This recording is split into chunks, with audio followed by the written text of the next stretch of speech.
Gold, trusted gold buyers. మీరు తాకట్టు పెట్టిన బంగారాన్ని విడిపించి ఈ రోజు ఉన్న మార్కెట్ ధరకు కొనబడను.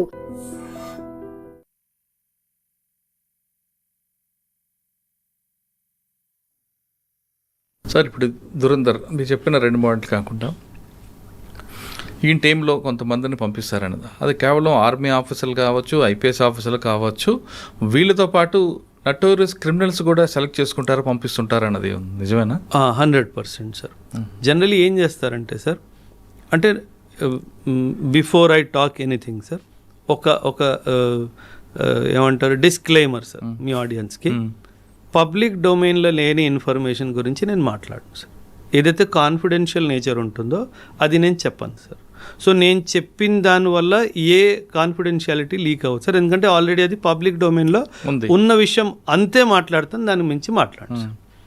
కానీ మన దేశంలో అండ్ అంతర్రాష్ట్రీయంగా కూడా చూసుకున్నా కొన్ని దేశాల్లో ఒక ప్రాక్టీస్ ఉంది సార్. ఒక ప్రాక్టీస్ ఏంటంటే, కొందరు ఖైదీలు ఎవరైతే యావజ్జీవ కారాగార శిక్షో లేకపోతే వాళ్ళకి ఇంకేదైనా మేజర్ పనిష్మెంట్ ఇచ్చినట్టయితే వాళ్ళలో దేశం పట్ల ఒక పాజిటివ్ భావన ఉంది అని అనుకుంటే అలాంటి వాళ్ళని ట్రైన్ చేసి యాజ్ ఏ రా ఏజెంట్స్గా వేరే వేరే దేశాలకి పంపించే ఒక ఆనవాయితీ మన దేశంలో కూడా ఉంది సార్. మన దేశంలో కూడా ఉంది. సో ఖచ్చితంగా దురంధర్ సినిమాలో మీరు అన్నట్టుగా చూపించింది అది వాస్తవం సార్, అది వాస్తవం. కానీ ఒక విషయం సార్, రా ఏజెంట్ అంటే దురంధర్ అంటే అది సినిమా కాబట్టి కొంచెం డ్రామటైజ్ అవుతుంది సార్. అంటే యాజ్ ఎ బాడీ బిల్డర్ చూపించడం అదంతా జరుగుతుంది. కానీ రా ఏజెంట్ అది కాదు సార్. రా agents are trained on close quarter battle. అంటే 1-to-1 ఫిస్ట్ ఫైట్ ఎలా చేయాలి, ఎలా క్లీన్గా ఎటువంటి శబ్దం కానీ ఎటువంటి అటెన్షన్ రాకుండా ఒక మనిషిని ఎలా క్లియర్ చేయాలి, ఇవన్నీ నేర్పిస్తారు sir. In fact Israeli martial arts krav maga అని ఉంటుంది సార్. ఆ క్రఫ్ మాగా టెక్నిక్స్ కూడా మన రా ఏజెంట్స్కి నేర్పిస్తారు. ఏంటంటే క్రఫ్ మాగా అంటే? Krav maga is a close quarter battle sir. అంటే అవి ఎన్నో మార్షల్ ఆర్ట్స్ని మిక్స్ చేసి ఒక ఏజెంట్కి ఎలాంటి ఏమంటారు క్లోజ్ క్వార్టర్ బ్యాటిల్లో అటాక్ చేసే టెక్నిక్స్ ఉంటాయో అవన్నీ నేర్పిస్తారు sir. So that is the most deadliest what you call attack techniques in the world sir. Today ప్రపంచం నేర్చుకుంటుంది సార్ క్రాఫ్. ఆ రా ఏజెంట్స్కి కవర్ ఎలా ఉంటుందండి? ఏ కవర్లో వెళ్ళాలి? చాలా కవర్ ఉంటుంది సార్. ఇన్ఫ్యాక్ట్ మీరు ఇందాక అడిగిన ప్రశ్న ఇంకో ప్రశ్న మిగిలిపోయింది. లైక్ మీరు అన్నారు ఐపీఎస్ ఆఫీసర్లు ఉంటారా, ఆర్మీ వాళ్ళు ఉంటారా అన్నట్టుగా. సార్ యాక్చువల్లీ మీరు ఒక విషయం అర్థం చేసుకోండి సార్, రా works independently of the army, రా works independently of the police, రా works independently of the central armed police forces, CAPF కానీ సిఆర్పిఎఫ్ కానీ. సాధారణంగా వీళ్ళతో కలిసి ఆపరేషన్స్ రా చెయ్యదు సార్. కానీ ఆ ఏజెన్సీలో వీళ్ళు మీకు చెప్పిన 3 ఏజెన్సీ కూడా వెళ్తుంటారు, డిప్యుటేషన్ వెళ్తుంటారు కదా? వెళ్తారు, అదే చెప్తున్నాను సార్. ఒకవేళ ఒక ఆర్మీ నుంచి ఒక ఆఫీసర్ని డెప్యుటేషన్కి రాలో పంపిస్తే అప్పుడు అతను రా మనిషి, ఆర్మీ మనిషి కాదు సార్. అవును, ఎందుకంటే కమాండ్ అండ్ కంట్రోల్ అంతా వీళ్ళ దగ్గరే ఉంటుంది sir. The research and analysis wing వాళ్ళ దగ్గరే ఉంటుంది. కాబట్టి ఎప్పుడైతే డెప్యుటేషన్కి ఇప్పుడు నన్నే ఆర్మీ నుంచి అందులో పంపించారు అనుకోండి సార్, అప్పుడు నన్ను ఆర్మీ రోల్స్ నుంచి తీసేస్తారు సార్. నేను రా రోల్స్కి వెళ్ళిపోతాను కాబట్టి అది రా ఆపరేషనే అవుతుంది సార్. అండ్ వీళ్ళకి ఏంటంటే sir, because information is highly confidential nature కదా సార్, వేరే డిపార్ట్మెంట్తో కోఆర్డినేషన్ చేస్తే అది ఇన్ఫర్మేషన్ లీక్ అయ్యే ఛాన్స్ చాలా ఎక్కువగా ఉంటుంది సార్. సో అందుకని అది వాళ్ళు షేర్ చెయ్యరు sir. And yes, IPS officers కానీ అంటే ఐపీఎస్ ఆఫీసర్స్ అతి ఎక్కువగా ఫీల్డ్ ఆపరేషన్స్కి వెళ్ళకపోవచ్చు సార్. జనరలీ ఫీల్డ్ ఆపరేషన్స్ వాళ్ళని కింద నుంచే తయారు చేస్తారు ఎందుకంటే IPS is a very big asset for the nation. ఆయన ఏమన్నా పట్టుకుంటే దొరికిపోతే చాలా డిప్లొమాటిక్ ప్రాబ్లమ్స్ వస్తాయి, ఎందుకంటే ఆయన ఐడెంటిటీ చాలా ఈజీగా తెలిసిపోతుంది, ఈ was an ex IPS officer అని చెప్పి. సో అలా కాకుండా ఒక చాలా నార్మల్ ఒక వ్యక్తి, సాధారణమైన వ్యక్తిని పట్టుకొని ఆయన కొన్ని విషయాలు చూస్తారు సార్. సాధారణంగా మనం ఏమనుకుంటామంటే సార్, రాకి నేను అప్లై చేశాను, నేను రాలో జాయిన్ అయ్యాను అని మనం అనుకుంటాం సార్. కానీ నిజం అది కాదు సార్. రా మిమ్మల్ని అప్లై చేసేలాగా చేస్తుంది సార్. అంటే రా వాళ్ళు మిమ్మల్ని తీసుకోవాలి అని ఫిక్స్ అయ్యారు అనుకుందాం సార్, మాకు మురళీ గారు కావాలి అని అనుకున్నాను సార్. ఆల్మోస్ట్ ఒక సంవత్సరంన్నర మిమ్మల్ని అబ్జర్వ్ చేస్తారు సార్. మీ మొత్తం అకౌంట్స్ అన్నీ హ్యాక్ అయిపోతాయి, మీకు అసలు ఏం తెలియదు. మీ ఫోన్ హ్యాక్ అయిపోయిద్ది, మీ ల్యాప్టాప్ హ్యాక్ అయిపోయిద్ది, మీ ఇల్లు మొత్తం బగ్గింగ్ అయిపోయిద్ది సార్. మీరు ఎవరితో మాట్లాడుతున్నారు, మీరు ఏం చేస్తున్నారు అంతా వాళ్ళకి తెలిసిపోతుంది సార్. ఇక్కడ ఐడియా ఏంటంటే మురళీ గారి వీక్నెస్ ఏంటి పట్టుకోవాలి, అదే మురళీ గారి వీక్నెస్ డబ్బా, మురళీ గారి వీక్నెస్ అమ్మాయా, మురళీ గారి వీక్నెస్ ఇంకేమైనా హోదానా, ఇవన్నీ తెలుసుకుంటారు. అచ్చా ఈ మనిషికి ఇలాంటి వీక్నెస్ ఏమీ లేవు అండ్ దేశం పట్ల ఒక మంచి పాజిటివ్ మైండ్ సెట్ ఉంది అని అనిపిస్తే అప్పుడు మీ ద్వారానే వాళ్ళు అప్లికేషన్ పెట్టిస్తారు. ఎలా అంటే ఏవైతే రాకి సంబంధించిన పోస్టులు అవన్నీ ఉంటాయో అవి మీకు రీడైరెక్ట్ అవ్వడం స్టార్ట్ అవుతాయి డిజిటల్ సోర్స్ నుంచి. మీరేమనుకుంటారు నేనే అప్లై చేసానేమో అనుకుంటారు, కానీ అది రా వాళ్ళే పంపిస్తారు, మీరు అప్లై చేస్తారు. సో ఆ తర్వాత ట్రైనింగ్ ఆల్మోస్ట్ 1.5 to 2.5 years కూడా జరుగుతుంది సార్. ఎక్కడ ఉంటుందండి? Multiple locations. అది కాన్ఫిడెన్షియల్ సార్, అది మనం చెప్పడానికి వీల్లేదు. అంటే అందులో చాలా ఉంటాయి విషయాలు. అందులో ఫర్ ఎగ్జాంపుల్ మిమ్మల్ని ఆఫ్ఘాన్ సెక్టర్కి తయారు చేస్తున్నారు అనుకుందాం సార్. ఆ Murali sir has been identified, తెల్లగా ఉంటాడు, బాగానే ఉంటాడు, గడ్డం మీసం వచ్చేస్తే ఆఫ్ఘానీ వాళ్ళ కనిపిస్తాడు అనిపిస్తే మురళీ సార్ని ఆఫ్ఘనిస్తాన్ అని డిసైడ్ చేశారనుకోండి. Afghanistan geography, Afghanistan history, Afghanistan culture, Afghanistan language, Afghanistan food habits మొత్తం మీకు నేర్పిస్తారు. ఆ డ్రెస్సింగ్ స్టైల్ నుంచి అన్నీ మీకు నేర్పిస్తారు. సో ఈ ప్రాసెస్ అంతా ఆల్మోస్ట్ 2.5 years పడుతుంది. అంటే మనం రిక్రూట్ చేసాము, 10 రోజులు ట్రైనింగ్ ఇచ్చేసాము, పంపించేసాము, అలా ఉండదు సార్. ఈజీగా 1.5 to 2.5 years ఆఫ్ టైం పడుతుంది సార్ మిమ్మల్ని ఇండక్ట్ చేసే ముందు. సో అందువలన ఎప్పుడైనా గుర్తుపెట్టుకోవాలి సార్, రా ఏజెంట్ ఒక దేశంలోకి ఎంటర్ అయ్యాడు అంటే ఇంకా ఇటువైపు నుంచి జీరో కాంటాక్ట్ అటువైపు నుంచే రావాలి తప్ప ఇటువైపు నుంచి ఎప్పుడు కాంటాక్ట్ అవ్వదు. కానీ ఇంకో విషయం, ఎక్కడైతే మన రా ఏజెంట్ని ప్లాంట్ చేస్తారో ఆయన మీద కన్నేసి ఉంచడానికి ఇంకొకరిని ప్లాంట్ చేస్తారు. ఎందుకంటే డబుల్ ట్యాప్ అయ్యే అవకాశం ఉంది సార్. మనం మన మనిషి అని చెప్పి పంపించాము, మన మనిషి అక్కడ వెళ్ళి వాళ్ళ మనిషి అయిపోతే మన మీద ఏమన్నా జరిగితే అది ఇబ్బంది ఉంటుంది కదా సార్. సో ఖచ్చితంగా ఆయన మీద కన్నేసేవాడు ఉంటాడు, ఆయన మీద కన్నేసేవాడు మూడోవాడు ఉంటాడు. సో ఇలా ఒక రింగ్ లాగా అయిపోతుంది. సో ఒకరి మీద ఒకరు కన్ను పెట్టుకొని ఉంటారు సార్. ఇప్పుడు ఫస్ట్ రింగ్ వెళ్ళాడు అనుకోండి. అవును సార్. ఆయనకు 2 years ట్రైనింగ్ ఇచ్చారు, అసలు ఆయన కంప్లీట్గా డెడికేట్గా దేశం కోసం వెళ్ళిపోయాడు. అంటే దానికి ఒక టైం బాండ్ ఉంటుందా? 8 సంవత్సరాలు ఈ ఆపరేషన్ టార్గెట్ కంప్లీట్ రావాలని, అంటే ఈ 2 సంవత్సరాలు 3 సంవత్సరాలు టార్గెట్ అయ్యే వరకు ఇటు ఫ్యామిలీని పూర్తిగా మర్చిపోవాలా? ఇంకా అంటే ఫ్యామిలీ ఆ డైమెన్షనే లేదు సార్, అసలు ఆలోచనలోనే మైనస్ సార్. కానీ అప్పటికి పెళ్ళి ఉంది అనుకోండి, పిల్లలు ఉంటారు కదా, ఇంకా పని మీద వెళ్ళాను అంతే అంతే అంతే. గవర్నమెంట్ పని మీద ఆఫ్ఘనిస్తాన్ వెళ్తున్నాను, లేదా గవర్నమెంట్ పని మీద ఫ్రాన్స్ వెళ్తున్నాను. ఫ్రాన్స్ అని చెప్పి ఆఫ్ఘనిస్తాన్ వెళ్ళొచ్చు, శ్రీలంక వెళ్ళొచ్చు, అంతే అంతే. చెప్పడానికి వీల్లేదు, ఎందుకంటే అక్కడ వాళ్ళ ఇంట్లో కూడా బగ్ ఉంది. అవును, నువ్వేం చెప్తున్నావో, నువ్వు ఇంట్లో ఏం వాళ్ళకి సార్, ఇఫ్ యు ఆర్ ఎ రా ఏజెంట్ నీ మైండ్లో ఏం జరుగుతుందో పాలిగ్రాఫిక్ టెస్ట్ చేసుకొని తెలుసుకుంటాడు. మీరు అబద్ధం చెప్పడానికి కూడా వీల్లేదు కాబట్టి sir because national secret is in your hand.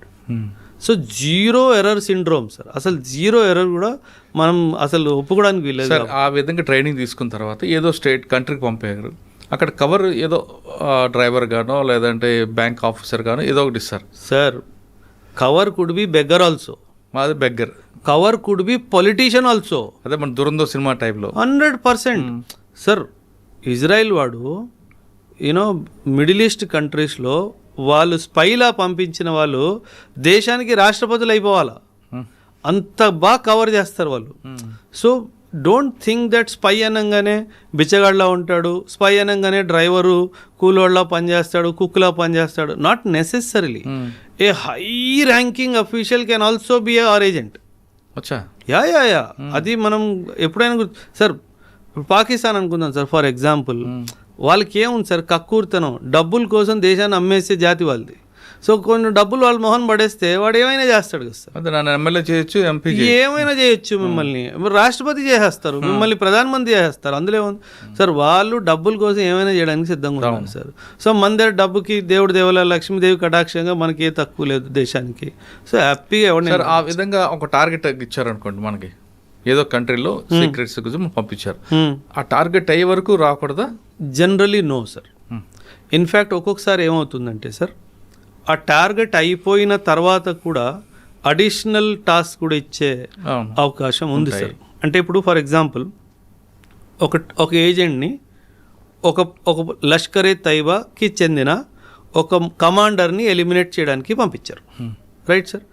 వీడు చాలా ఎక్సలెంట్గా ఒక 6 నెలలు 8 నెలలు టైం తీసుకొని వాడు మూమెంట్ అంతా ట్రాక్ చేసి అసలు 0 ఎర్రర్ తోటి వాడిని ఎలిమినేట్ చేయడం జరిగింది.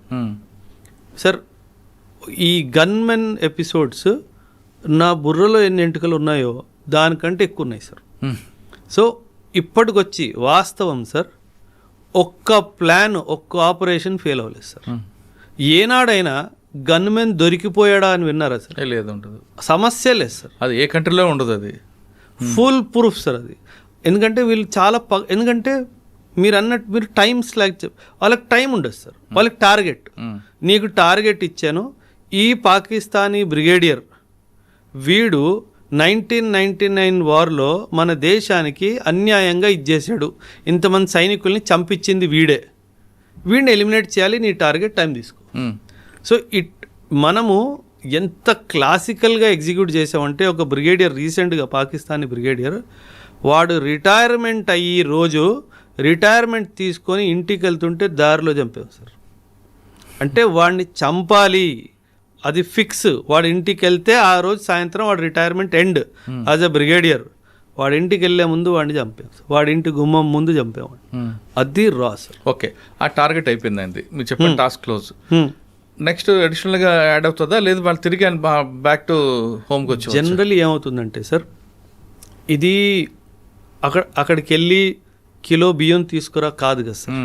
It's a very highly stressful task sir. సాధారణంగా పిలిపించేస్తారు సో దట్ ఒక 2 months 3 months ఫ్యామిలీతో టైము కొంచెం కూల్ డౌన్ అయ్యి. ఎందుకంటే సార్ బీయింగ్ ఏ రా agent is not being a chef in a hotel. It is not that work sir. అనుక్షణము నేను ఎవరినో తెలిసిపోతుందా, నేను దొరికిపోతానా, నన్ను చంపేస్తారా, అనుక్షణం మీ మైండ్లో ఆ స్ట్రెస్ ఉంటే మీరు ఎలా ఉంటారు సార్? మనం ఓన్లీ మనం చేస్తున్న పిచ్చి పని కూడా స్ట్రెస్ తీసేసుకుంటాం. జస్ట్ ఇమాజిన్, మీరు స్టూడియోకి వస్తున్నారు, స్టూడియోలో ఎవరోడో నా కోసం కాసుకొని కూర్చొని ఉంటాడు, వాడు నన్ను ఈరోజు వేసేస్తాడు అనిపిస్తే మీరు ఎంత ఫ్రీ మైండ్తో ఉండగలరా సార్? ఉండలేవు. Imagine somebody 8 months 10 months 12 months 14 months 2 years ఆ స్ట్రెస్ని తట్టుకోకుండా ఎవ్వరికీ దొరకకుండా అక్కడ కూర్చొని ఆపరేషన్ ఎగ్జిక్యూట్ చేస్తే జనరలీ మనం తిరిగి పిలిపించేస్తాం. ఒకటి అప్రిసియేషన్ కోసం పిలుస్తాం, రెండోది రెస్ట్ అండ్ రికూప్ అంటారు సార్. ఆ రెస్ట్ అండ్ రికూప్ కోసం కూడా సాధారణంగా పిలిచేస్తాం. కాకపోతే మోటివేషన్ లెవెల్ ఈ ఏజెంట్స్ ఎలా ఉంటుందంటే, సార్ వాడితో పాటు వాడిని కూడా చూశాను, నాకు కొంచెం టైం ఇస్తే వాడిని కూడా వేస్తా, అక్కడ నుంచి వస్తుంది సార్. అది అల్టిమేట్ కిక్ కదా సార్. మన దేశానికి హాని చేసిన వాడిని చంపడంలో వచ్చే కిక్ ఇంకేం కిక్ ఉంది సార్? అవసరం లేదు. ఇంకా వాడంతా పోతుంది. వాడిని నేను ఈరోజు వేసేసాను అన్న అనుభవము వాడిలో ఉన్న అలసట అంతా ఒక 5 seconds వ్యానిష్ అయిపోయింది. So that is how the entire scheme of రా ఏజెంట్స్ వర్క్ సార్. అక్కడికి వెళ్ళాక మీరు చెప్పినట్లుగా అసలు అందరూ దిగితే ఇంకా మజా వేరుంటుంది సార్. అంటే ఇంకా వాళ్ళు అహర్నిశలు దేశానికి వాళ్ళని వాళ్ళు సమర్పితం చేసేసుకున్నారు. అంటే సార్ చూడండి, అంటే దాంట్లో రిటైర్మెంట్ అని ఉండదు. అదే చెప్తున్నాను సార్. చూడండి సార్, సూపర్. ఒక సైనికుడు దేశాన్ని సేవ చేస్తూ ప్రాణాలు కోల్పోతే ఒక మారటైర్ అని చెప్పి న్యూస్ పేపర్లో పెద్ద పెద్ద పొలిటీషియన్స్, పెద్ద పెద్ద సమాజానికి చెందిన వాళ్ళు వెళ్ళి వాళ్ళ రెస్పెక్ట్స్ వాళ్ళు ఇస్తారు. కానీ ఒక సైలెంట్గా ఒక ఏజెంట్కి ఏమైనా అయితే అసలు మావాడు కాదనేస్తారు కదా సార్. అంటే మన దేశము మనల్నే కాదు అని అనేస్తుంది, అయినా సరే మనం మన దేశం కోసం పోరాడాలి. ఆ ఆలోచన రావాలి అంటే మీరంతా కమిటెడ్గా ఉండాలి సార్. అసలు అది దాన్ని మించింది లేదండి, అసలు లేదు కదా సార్. అంటే మన అందరికీ ఒక రికగ్నిషన్ మనకు పురుగు ఉంటుంది. ఒరే నేను చేశానని చెప్పరా, నేను చేశాను రా, వాడికి అసలు ఆ ఫీలింగే లేదు కదా సార్. అయితే చేశాను లేదా అంతే సార్, అయితే చేశాను లేకపోతే పోతాను అంతే. 3వ ఆప్షన్ లేదు కదా సార్ అక్కడ. అంటే అక్కడ నేను దొరికిపోతే వీళ్ళు ఫోన్ చేస్తే నన్ను పంపించేస్తారు, లేదు కదా సార్. అది గుర్తుపెట్టుకోవాలి సార్. గ్రేట్ అండి. అసలు మనం మాటల్లో చెప్పలేము సార్. రా ఏజెంట్స్ చేసే ఈ దేశానికి రా ఏజెంట్స్ చేస్తున్న త్యాగం కానీ సర్వీస్ కానీ దానికి సాని లేదు సార్. ఇంక దానికి కంపారిజనే లేదు సార్, అసలు చేయడానికి వీల్లేదు. కానీ మన దగ్గర రా ఏజెంట్ ఉన్నారు, వేరే కంట్రీలో ఇంకొక ఏజెంట్ ఉంటారు, వాళ్ళు కూడా మన దగ్గర తీసి పంపిస్తుంటారు భారతదేశానికి. ఐఎస్ఐ అని పెడుతుంటారు, కానీ వాళ్ళ యాక్టివిటీస్ వేరే కనిపిస్తుంటాయి కదండి. అంటే వేరేగా అంటే ఇప్పుడు మన దగ్గర ఉంది, మనం ఒక టాస్క్ ఇచ్చాం, మన కంట్రీకి లాస్ చేస్తున్నాడు. ఆ టాస్క్ మీదే ఉంటుంది తప్ప అక్కడ అరాచకాలు చేయాలనో లేదా ఇంకోటి మనం చూపించాం. కానీ పాకిస్తాన్ నుంచి వచ్చిన వాళ్ళు ఇక్కడ వాళ్ళ టాస్క్ బ్లాస్టులు చేయడం ఇటువంటి చేస్తుంటారు కదా. వాళ్ళు స్పై ఏజెంట్స్ కాదు, ఆ టెర్రరిస్టులు సార్. వాళ్ళకి అసలు ఏం జీరో. ఆ టెర్రరిస్టులను చూసుకునే బాధ్యత మన ఆర్మీ వాళ్ళు చూసుకుంటారు. అది వాళ్ళు రోజు చేసే పని కాబట్టి వాళ్ళతో పెద్ద ఇదేం లేదు సార్. ఓకే, మళ్ళీ మనం వెనక్కి వద్దాం. అజిత్ దోవల్ ఆయన టీం ఎంతమంది ఉండొచ్చండి? అంచనా లేదండి మనం అసలు నంబర్స్లో. సార్ దురంధర్ సినిమాలో చూపించిన క్యారెక్టర్ దోవల్ కొన్ని వందల్లో ఉంటారు సార్. కొన్ని వందల్లో ఉంటారు సార్. ఆయన కింద పనిచేసే వాళ్ళు. ఆ క్యారెక్టర్ మెయిన్ క్యారెక్టర్ ఏందేనా అనుకోవచ్చా? Definitely sir. వై నాట్ అంటే సింపుల్ సార్. కథానాయకుడు ఈయనే సార్. సినిమాలో చూపించినట్టుగా కథానాయకుడు ఈయనే సార్.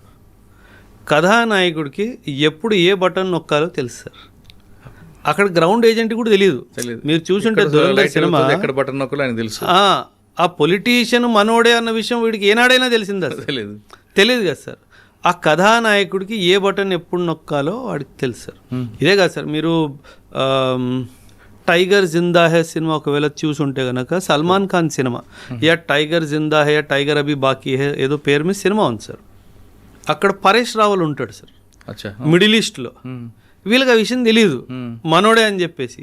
ఆ లాస్ట్ మూమెంట్లో అక్కడ ఉన్న సైనికులు వీళ్ళని చంపైపోతే మధ్యలో చాపుతాడు. అప్పుడు వీళ్ళకి అర్థమైపోతుంది. అప్పుడు వీడు అంటాడు, ఒరే నువ్వు పుట్టక ముందు ఈ భూమిలో నేను వచ్చా, సో నువ్వు బచ్చాగాడిలా ఉండు అని చెప్తాడు వాడు. సో ఎవరు మనల్ని ఎలా ఎందుకంటే స్టార్టింగ్లో పరేష్లో ఒక స్టేట్మెంట్ ఇస్తాడు, నా ఒక కన్ను నీ మీద ఉంది అంటాడు. అప్పుడు కూడా మనం ఎవరికి స్విచ్ అలగదు, అరే వీడు కూడా మన రాయజెంటేరా అని చెప్పేసి. మనకేమనిపిస్తుంది, వాడు ఏదో బిజినెస్ పరంగానే ఏదో డైలాగ్ కొట్టాడు అనిపిస్తుంది. కానీ వాస్తవానికి ఏంటి, వాడు చెప్తాడు, ఒరే నా కన్ను ఒకటి నీ మీద ఉంది, నాకు నీ మీద భరోసా లేదురా అంటాడు. ఆ భరోసా లేదంటే ఏంటి, నువ్వు ఎప్పుడొకప్పుడు దొరికిపోతావు, నేనే రావాలరా నేను సేవ్ చేయడానికి అన్నట్టుగా.